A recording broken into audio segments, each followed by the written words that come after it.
Welcome back, Rankers. Everybody have a good Easter. Hopefully you're all back safe and sound. Hopefully you didn't eat too much chocolate. Let's get right into it today. On last Thursday night, there were three of us here in the office, and I got an email through from this company, Cooking.com, about they having a special on KitchenAid attachments. And KitchenAid is a really good mixer, basically. And we've been looking for one of these ice cream maker attachments locally for a while. And but they're quite expensive, and I'll show you how expensive in a second. But anyway, this company's price was $63. And the reason I'm showing you this is mainly because of an article or a blog post today by Seth Godin, where Seth says that Google is connecting buyers and sellers over vast distances more efficiently and more cheaper than ever before. And he goes on to talk about the long tail search and everything else. And I thought, well, that's, mirrors our experience here on Thursday afternoon and then my experience over the weekend. Anyway, we looked at this and we said, $63, that's pretty cheap. And a group of us got together and we're going to put an order in and share the delivery cost and get it all sent here. But the delivery charge came up to $250, which was about half the, was probably actually more than half the cost of the actual goods that we had ordered. So we thought, well, bugger that, we're not ordering that, and that was the end of that. Then over the weekend, I thought, I'll Google a little bit more, see if I can find any more information.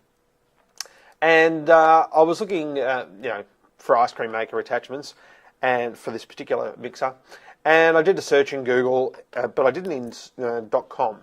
And all these prices are US dollars, $63, $80 US. And then I went and did the search in Australia. And I looked at this site here, which was the first one that came up. Ice cream maker attachment. $195 for the exact same thing, in Australian dollars too. Not those cheap American dollars. So there's no way knowing, right? I'm going to buy that even though they rank number one. So just because you rank number one for something doesn't mean that you're going to get customers, because people can search and hit the back button if the product or price is not right. However, there might be a raft of other Australian retailers out there who are selling that same item at the $63 price. My guess is that it's a new price that's come out from KitchenAid or whoever, but who in their right mind will pay $195 as opposed to $63. So just because, number one, that you rank for something doesn't mean that you're going to get the business from that. If someone is equally as easily found and has a better product or service. And number two, just because you do have the best price or you do have the best product, if you're not getting found in Google, you're not going to get that business. And I just thought that was a really interesting exercise. I ended up, just so you know, because I need this attachment to make my saffron, cardamom, and toasted almond ice cream. Yeah, I know, it's good.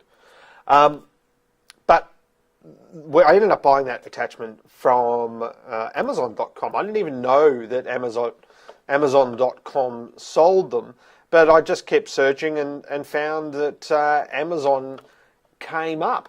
And, and this is what I always tell people about, is that people might be familiar with your brand, but if they don't know that you actually stock that thing or provide that service, when they're searching for it, if you don't come up in the search, they're not going to think of you.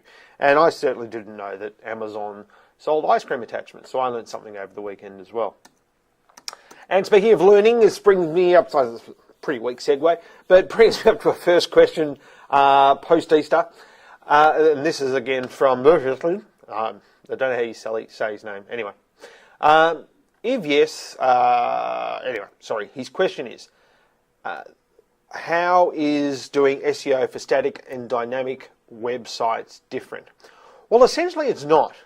Essentially you should be doing the same sorts of things. The only thing that you need to be concerned about, or you need to concern yourself with, is making sure that with a dynamic website that you can do search engine friendly URLs, because with a static website you just build the page and you just give the page its search engine friendly URL.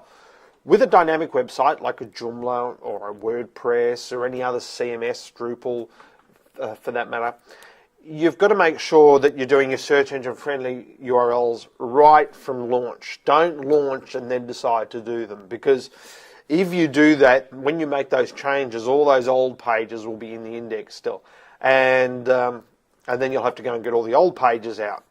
And the biggest pitfalls with doing search engine friendly URLs with a content management system is having that duplicate URL happening. So you've got the search engine friendly one and you've got the dynamic one that's been generated. And I'll show you a couple of those here that I've got in the index, which I need to get rid of. But one of the things I was also using over the weekend was this thing called Bot Tracker. This is the one thing that Google does not tell you, okay? You've got Google Analytics, you've got Google Webmaster Tools, but the one thing that Google will not tell you is when it's come and visited your site and what it's looked at. You can look at case dates in the index, you can look at all these things, but it does not tell you when it came and looked at the site. That's why you need something that tracks the bots on your site. Don't just rely on Google to tell you this, because it won't. The one that I'm using for WordPress is a plugin called Bot Tracker, which basically takes this little script here called Crawl Track and allows you to see what's happening with Yahoo. Now, Yahoo, Alexa, Googlebot, Baidu. Now, this is just for today, and it's not even 10 in the morning yet, but we can see that the Googlebot's already been to our site 84 times. It's looked at 70 pages, so it's looked at some of the pages twice.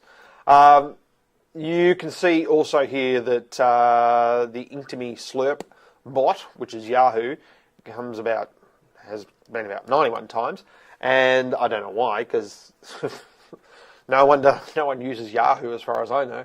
But it keeps coming, and I don't block it, and we let it look at things. Then this particular tracking bot will allow me to go and see what pages have been viewed. And you can see here that we've got some of these links that I was talking about. We'll probably need to fix up a little bit, where they're not really search engine friendly. This page doesn't add anything to our search engine keyword density, nor does the number 2. But I can go and have a look. So what I was doing over the weekend, I wrote a page, but it wasn't a blog post. I published the page, and then I went and looked at the crawl tracker. The bot hadn't been there. So what I then did is that I went to an old blog post, and I updated an old blog post with a link to the new static page. And within seconds, the Googlebot came out and looked at that old blog post because I'd updated it. Because in WordPress, when you update a blog post or when you make a new blog post, it pings all the search engine services and everything else, and Technorati and all those sorts of things. And it gets the bots out looking at that page. Now the Googlebot came out immediately, and it went to that updated blog post, and then it immediately crawled that page and went to the static page, which would not have been crawled had I not updated that blog post. It would have been crawled eventually if I had put a link on the front page or put it in the sitemap and updated the sitemap. But if you want to get the bot out quickly and you're using WordPress and it's a static page, or even try it for another site. If you've got if you've got blog dot whatever your domain name, your main site is your domain name, then write a blog post that links to the page that you want Google to go out and see, because WordPress is great for doing that. And that is it for today's show. And I'll make some ice cream and let you know how it goes. And we'll see you next week. Thanks very much. Bye.